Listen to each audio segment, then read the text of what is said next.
La patience et la persévérance ont toujours payé. Venant d'un système à un autre, j'ai compris qu'ici tout était possible, peu importe votre âge. Alors, vous venez ici et vous allez au collège ou à l'université.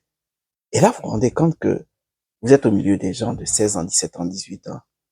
Mais la perception ici, elle est haute de sorte que lorsqu'on vous regarde, ils n'ont pas ces préjugés. Par conséquent, même lorsque vous avez 40 ans, 50 ans, vous êtes libre de continuer à faire vos études. Vous avez même cet engouement, cette envie de faire des études parce que personne ne vous regarde avec un regard qui en dit long. Tout le monde est considéré au même niveau ici à l'école. Et c'est ce qui fait que beaucoup de ce que je connais, effectivement, sont venus et ont fait les études. Ça pour le temps que ça a pris, mais ils ont fait les études. Et la finalité de tout ça, c'était que ils avaient un rêve, ils avaient un objectif. Venant ici, ils ont toujours voulu, par exemple, devenir maçon, plombier, ou tout ce que vous voulez.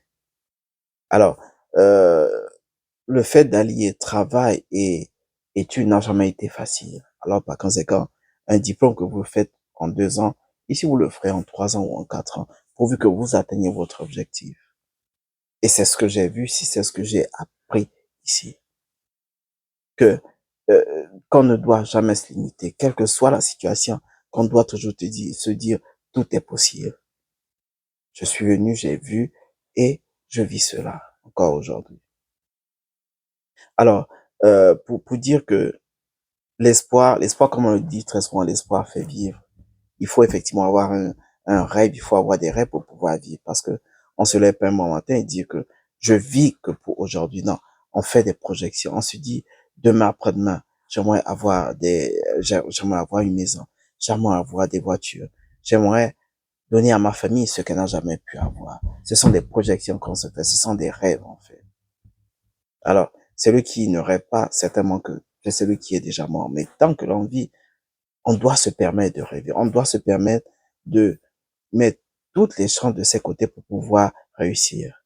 Au moins essayer, c'est déjà ça. Mais ne pas essayer, c'est certainement un crime. Qui d'entre nous aimerait, demain après-demain, lorsqu'il n'est plus de ce monde, euh, savoir, peut-être que de là où il sera dans la tombe, il ne pourra plus rien savoir, ça, pour moi, je le crois. Mais qui de nous sera heureux de savoir que sa progéniture souffre parce que il n'a pas tenté il n'a pas essayé d'avoir une meilleure vie lorsqu'il était sur Terre. Personne ne le fera. Par conséquent, on doit essayer. Par conséquent, on doit se battre. Par conséquent, on doit espérer, on doit rêver positivement pour soi-même, mais également pour ses enfants, pour son épouse, pour ses amis, pour sa famille. Et je mentionne toujours le terme famille.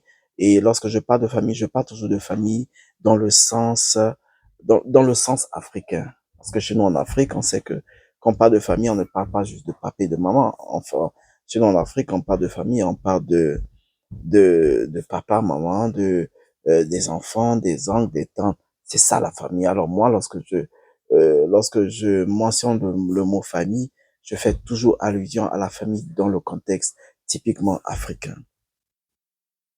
Alors, n'arrêtons pas de rêver. Quel que soit l'endroit où l'on est, n'arrêtons pas de rêver.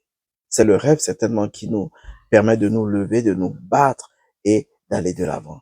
C'est l'espoir, c'est le rêve qui nous dit que demain après-demain, il faut que j'ai un château. C'est ce rêve qui nous donne cette énergie, cette force de nous lever et d'aller de l'avant.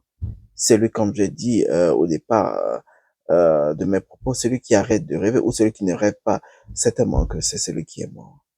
Parce que même étant en prison, on a toujours ce rêve, ce souhait d'un jour de sortir de là, d'un jour d'avoir une vie meilleure, d'un jour de revenir sur le droit chemin.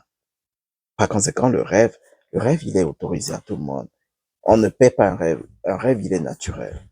Alors, n'arrêtons pas de rêver, rêvons dans le bon sens, rêvons pour soi-même parce que l'on veut faire de grandes choses, rêvons pour nos enfants parce que l'on veut les, les léguer quelque chose de bien, rêvons pour notre épouse, rêvons pour nos neveux, pour nos nièces, pour nos parents, pour nos oncles, rêvons pour tout le monde, mais rêvons toujours dans le bon sens.